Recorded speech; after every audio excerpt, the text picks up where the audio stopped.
ക്ഷേമ ബൈബിൾ ക്വിസിലേക്ക് എല്ലാവർക്കും സ്വാഗതം. ന്യായാധിപന്മാരുടെ പുസ്തകം അധ്യായം 12 ബൈബിൾ ക്വിസ്. എഫ്രൈമ്യർ ഒന്നിച്ചുകൂടി വടക്കോട്ട് ചെന്നത് ആരോട് സംസാരിക്കാനാണ്? ഇഫ്താഹിനോട്.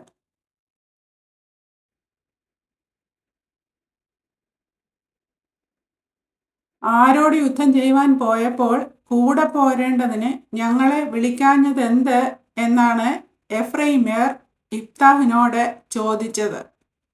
അമ്മോന്യരോട് യുദ്ധം ചെയ്യുവാൻ.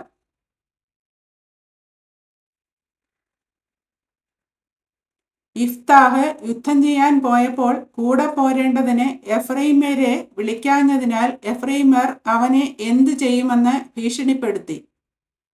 ഞങ്ങൾ നിന്നെ അകത്തിട്ട് വീട്ടിന് തീ വെച്ച് ചുട്ടുകളയും എന്നു പറഞ്ഞു. എനിക്കും എൻ്റെ ജനത്തിനും ആരോട് വലിയ കലഹമുണ്ടായി എന്നാണ് ഇഫ്താഹ് എഫ്രൈമ്യരോട് പറഞ്ഞത്. അമ്മോന്യരോട്.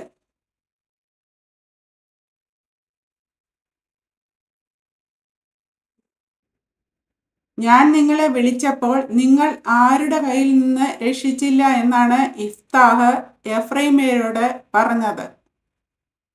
അമ്മോന്യരുടെ കയ്യിൽ നിന്ന്.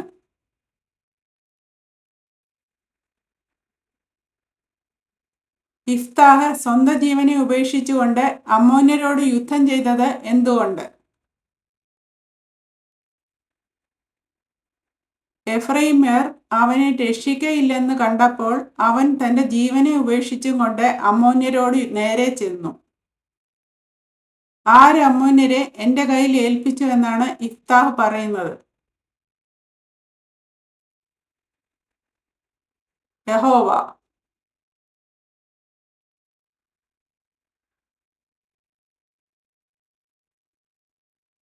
എഫ്രൈമ്യർക്കെതിരെ യുദ്ധം ചെയ്യാൻ ഇഫ്താഹ് ആരെയാണ് വിളിച്ചു കൂട്ടിയത്?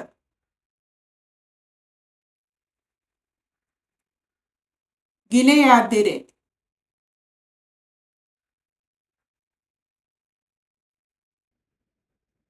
ഗിലെയാദ്യർ ആരുടെ മധ്യേ എഫ്രൈമ്യ പാലായുധർ ആകുന്നുവെന്നാണ് എഫ്രൈമ്യർ പറഞ്ഞത്? എഫ്രൈമിന്റെയും മനശ്ശെയുടെയും മധ്യേ. ഗിലെയാദ്യർ എഫ്രൈമിന്റെയും മനശ്ശെയുടെയും മധ്യേ എഫ്രൈമ്യ പാലായുധർ ആകുന്നുവെന്ന് എഫ്രൈമ്യർ പറക കൊണ്ട് ഗിലെയാദ്യർ അവരോട് എന്തു ചെയ്തു? ഗിലെയാദ്യർ അവരെ സംഹരിച്ചു കളഞ്ഞു.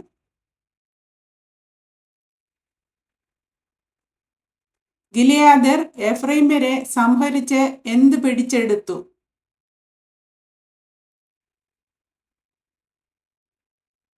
എഫ്രൈം ഭാഗത്തുള്ള യോർദാന്റെ കടവുകൾ പിടിച്ചു.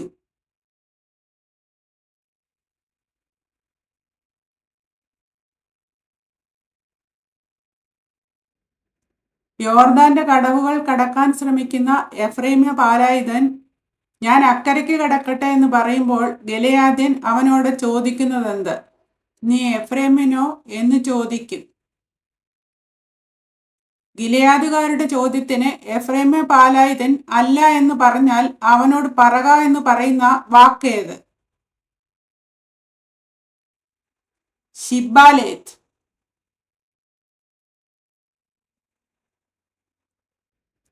ശിബ്ബാലേത്ത് എന്ന് ശരിയായി ഉച്ചരിപ്പാൻ കഴിയായക കൊണ്ട് എഫ്രൈമ്യ പാലായുധൻ എന്ത് പറയുമ്പോഴാണ് അവനെ കൊന്നുകളയുന്നത്?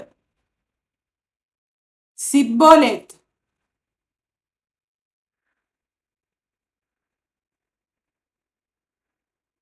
സിബ്ബോലേത്ത് എന്ന് ഉച്ചരിക്കുന്നവരെ എവിടെ വച്ചാണ് കൊന്നുകളയുന്നത്? യോർദാന്റെ കടവുകളിൽ വെച്ച്.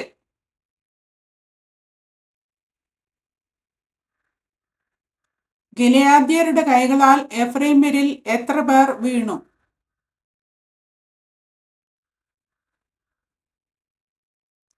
42,000 പേർ.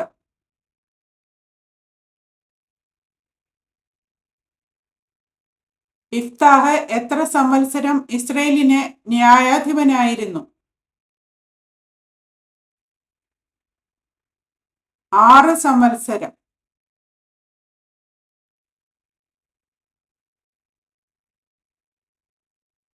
ഇഫ്താഹിനെ എവിടെയാണ് അടക്കം ചെയ്തത്?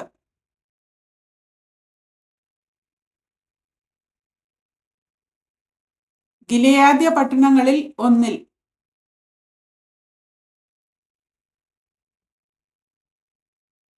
ഇഫ്താഹിന് ശേഷം ഇസ്രയേലിന് ന്യായാധിപനായിരുന്നതാര്?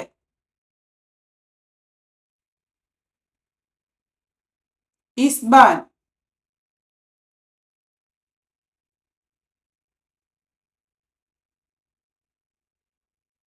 ഇസ്ബാന് എത്ര പുത്രന്മാരും പുത്രിമാരും ഉണ്ടായിരുന്നു?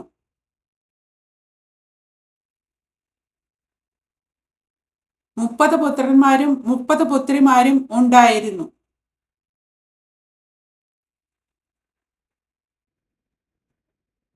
തന്റെ 30 പുത്രിമാരെ കെട്ടിച്ചയക്കുകയും 30 പുത്രന്മാർക്ക് 30 കന്യകമാരെ കൊണ്ടുവരികയും ചെയ്തതാരാണ്? ഇസ്ബാൻ.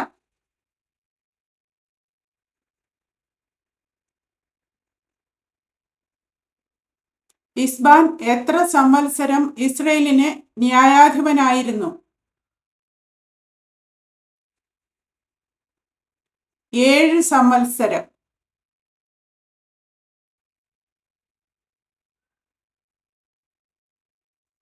ഇസ്ബാൻ മരിച്ച് എവിടെ അടക്കം ചെയ്തു?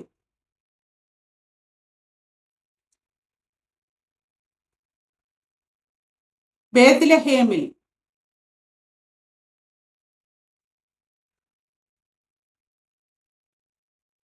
ഇസ്ബാന് ശേഷം ആരാണ് ഇസ്രയേലിനെ ന്യായപാലനം ചെയ്തത്?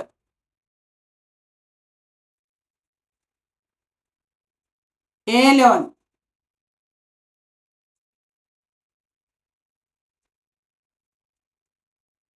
ഏലോൻ ഏത് ദേശക്കാരനായിരുന്നു?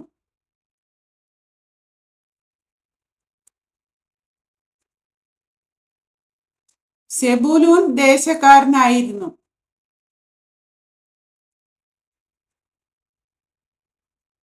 ഏലോൻ എത്ര സംവത്സരം ഇസ്രയേലിന് ന്യായപാലനം ചെയ്തു?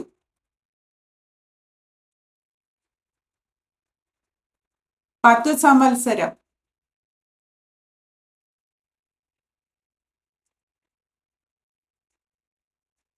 ഏലോനെ എവിടെ അടക്കം ചെയ്തു?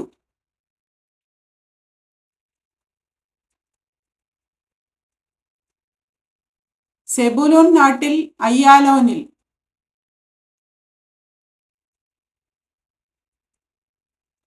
ഏലോന് ശേഷം ആര് ഇസ്രയേലിന് ന്യായാധിപനായിരുന്നു?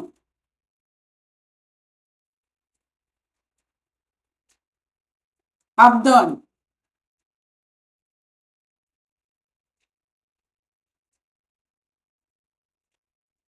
അബ്ദോൻ ആരുടെ മകനായിരുന്നു?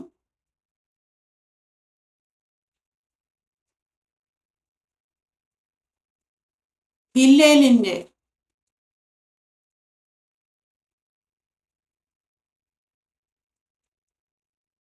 അബ്ദോൻ ഏത് ദേശത്തു നിന്നുള്ളവനായിരുന്നു?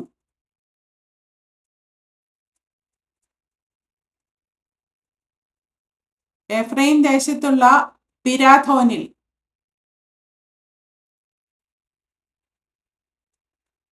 അബ്ദോന് 70 കഴുതപ്പുറത്ത് കയറി ഓടിക്കുന്ന എത്ര പുത്രന്മാരും പൗത്രന്മാരും ഉണ്ടായിരുന്നു?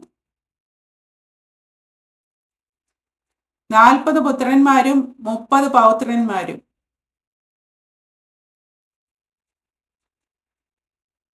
അബ്ദോൻ എത്ര സംവത്സരം ഇസ്രയേലിന് ന്യായപാലനം ചെയ്തു?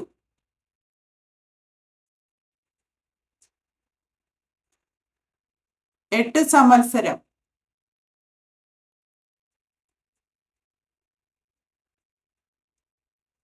അബ്ദോനെ എവിടെയാണ് അടക്കം ചെയ്തത്?